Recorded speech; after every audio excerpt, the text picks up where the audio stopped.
So, ito na guys, share na natin at dumating na nga ngayon ang ating winidraw nung isang araw. So, meron dyan, notification again, tungkol sa ating winidraw. At ito na nga daw, sabi niya, check mo na lamang o check natin guys kung anong nasa laman ng mensahe ng boom boom boom.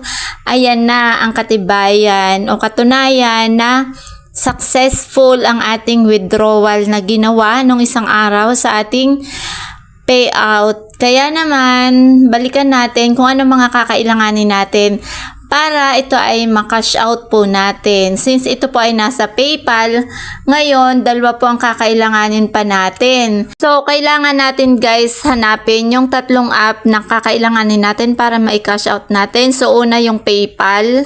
Hanapin natin dahil sa PayPal nga po siya pinadala dahil yun po ang mode of payment. Buksan po natin para malaman po natin kung dumating na nga. So, ayan, dumating na nga siya, 568.61.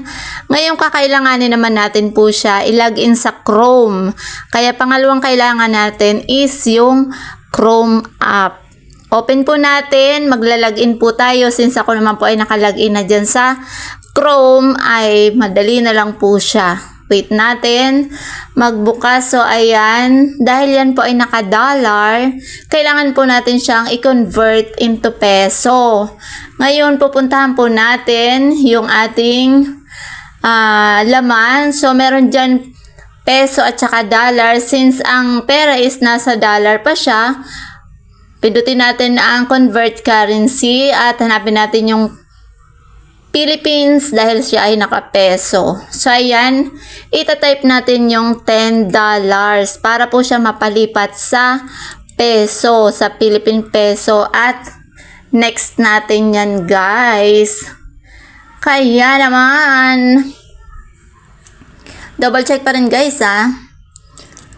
$10 is $10 ang itatype natin. So, ngayon, ayan, i-convert now para mapapunta po siya sa peso or Philippine peso. So, ayan na daw. Na-convert na natin. So, ibig sabihin, nalipat na po siya sa peso.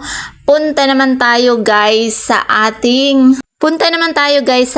PayPal para ma-double check kung na-convert na nga into peso. Ayan, nakalagay na sa peso at pupunta naman tayo sa ating GCash app para mai-transfer po natin dahil nandito na po siya sa PayPal, naka-convert na po siya into peso.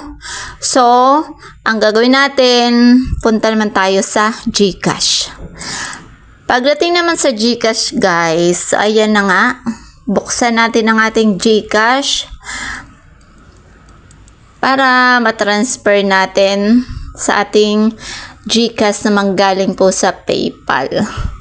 Pindutin lang po natin guys yung cash in at hanapin po natin ang PayPal. Nasa baba po siya. Scroll nyo lang po pababa.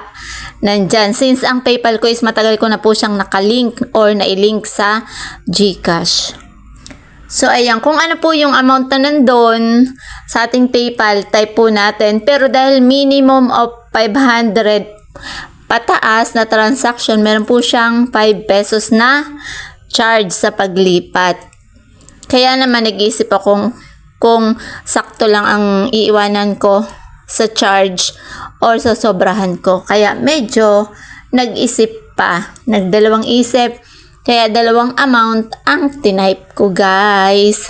Ganito lamang po siya kasimple. Pero dahil nga sa kailangan natin matutunan to at alamin sa una para mas mabilis na lang tayong makapag-process sunod-sunod na. So, ayan ang amount na inilipat ko. Binago ko siya. At, syempre, i-next natin yan para ang amount ay mapapunta sa ating GCash. So, tingnan nyo naman, okay na daw. Check natin kung pumasok na nga. O, yan na. Ang bilis lang guys, diba? Napakabilis lang po ng transaction na sa GCash na po kaagad.